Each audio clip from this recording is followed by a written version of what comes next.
Hello, I'm Dr. Sameera. I'm a consultant general and laparoscopic surgeon at V9 Hospital, Begumpet. ఇవాళ నేను మాట్లాడబోయే topic laparoscopic cholecystectomy. ఇది one of the common surgeries that we perform. Laparoscopic అంటే అర్థం ఏంటి అంటే key hole surgery. లాపరోస్ అంటే abdomen, scopy అంటే లోపలికి కెమెరా పంపించి విజువలైజ్ చేసే సర్జరీ.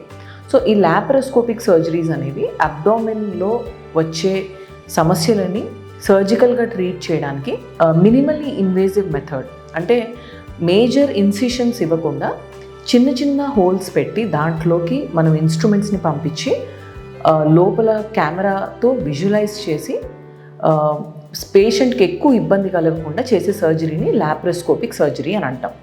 సో ఈ లాప్రోస్కోపిక్ సర్జరీ అనేది లాస్ట్ 20-25 years నుంచి all the basic surgeries like for example hernia repairs కానీ, గాల్ బ్లాడర్ స్టోన్ రిమూవల్ కానీ, లేకపోతే ఇంకేదైనా ఓవేరియన్ సిస్ట్లు, హిస్టెక్టమీస్, వీటిలన్నిటిలోనూ మనం లాప్రోస్కోపిక్ సర్జరీని పూర్తిగా it has replaced the open surgery అనమాట.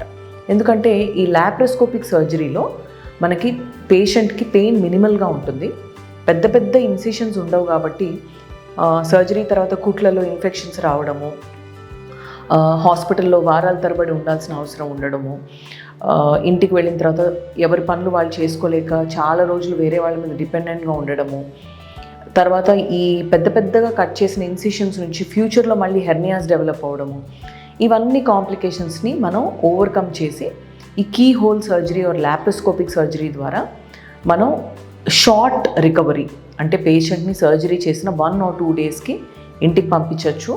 అట్లాగే పేషెంట్ 3-4 days తర్వాత వాళ్ళ చిన్న చిన్న యాక్టివిటీస్ అన్నీ వాళ్ళు చేసుకోవచ్చు. As early as 1 week to 10 days వాళ్ళు వర్క్కి కూడా వెళ్ళిపోవచ్చు. దీని తర్వాత మళ్ళీ వూండ్ రిలేటెడ్ కాంప్లికేషన్స్, అంటే కుట్లలో మళ్ళీ ఇన్ఫెక్షన్స్ రావడము, తర్వాత ఈ ఫ్యూచర్లో హెర్నియాస్, ఇన్సిషనల్ హెర్నియాస్ డెవలప్ అవ్వడము, ఈ కాంప్లికేషన్స్ అన్నిటిని మనం అవాయిడ్ చేయొచ్చు. డయాబెటిక్ పేషెంట్స్లో, కొంచెం ఏజ్ ఎక్కువగా ఉన్న వాళ్ళలో, ఒబేసిటీతో బాధపడుతున్న వాళ్ళలో, వీళ్ళందరిలో కూడా ఈ లాప్రోస్కోపిక్ సర్జరీ చేయడం వల్ల మల్టిపుల్ అడ్వాంటేజెస్ ఉన్నాయి. అట్లాగే గాల్ బ్లాడర్ రిమూవల్ సర్జరీ కూడా లాప్రోస్కోపిక్ కోలిసిస్టెక్టమీ అంటాము.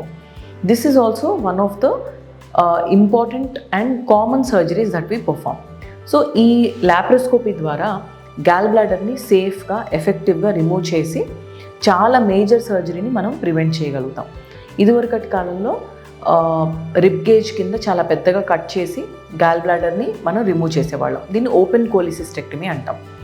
సో ఈ ఓపెన్ కోలిసిస్టెక్టమీ వల్ల పేషెంట్కి చాలా సివియర్ పెయిన్, ఆ ఏరియాలో మజిల్స్ని కట్ చేసి మనం లోపలికి ఎంటర్ అవ్వాల్సి వస్తుంది కాబట్టి అక్కడ హెర్నియాస్ డెవలప్ అవ్వడము, తర్వాత సర్జరీ తర్వాత చాలా రోజుల వరకు రికవర్ అవ్వలేకపోవడము, అలాగే లంగ్ ఇన్ఫెక్షన్స్, లంగ్ ఏటిలెక్టాసిస్ అంటాం, అంటే లంగ్ కొలాప్స్ అవ్వడము, ఇలా వేరే కాంప్లికేషన్స్ కూడా ఎక్కువగా చూస్తూ ఉండేవాళ్ళం. సో వీటిని ఓవర్కమ్ చేయడానికి లాప్రోస్కోపిక్ సర్జరీ చేస్తున్నాము. సో యూజువల్గా 95 to 97% ఆఫ్ ద పేషెంట్స్లో, సింపుల్ కేసెస్లో అండ్ ఫాస్ట్గా మన దగ్గరకు వచ్చిన పేషెంట్స్లో అయితే తప్పకుండా లాప్రోస్కోపీ ద్వారా సర్జరీ పూర్తయిపోతుంది. అట్లా అని చెప్పి ప్రతి ఒక్క పేషెంట్లో ఈ లాప్రోస్కోపీ కుదరకపోవచ్చు.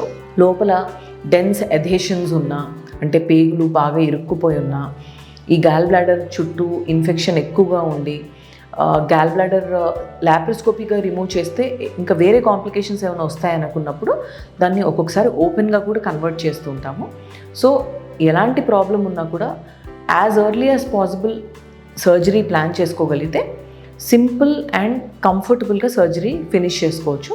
సో ఇక్కడ V9 హాస్పిటల్లో మనం లాప్రోస్కోపిక్ కోలిసిస్టెక్టమీ చాలా రీజనబుల్ కాస్ట్కి చేస్తున్నాము. So please avail our services at V9 hospital, Begumpet. Thank you.